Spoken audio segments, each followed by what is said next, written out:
In this video, you will learn how to activate the Capitec app without going to the bank.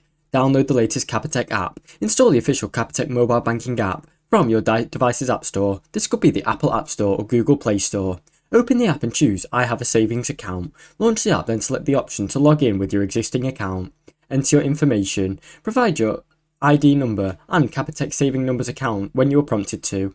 Complete the biometric verification. Use the app's self-based facial recognition feature to verify your identity remotely.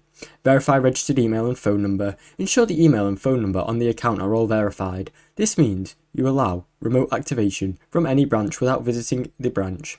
Set your remote app PIN and then finish. Choose a secure and remote PIN. Confirm it and wait for the activation message to confirm it via SMS.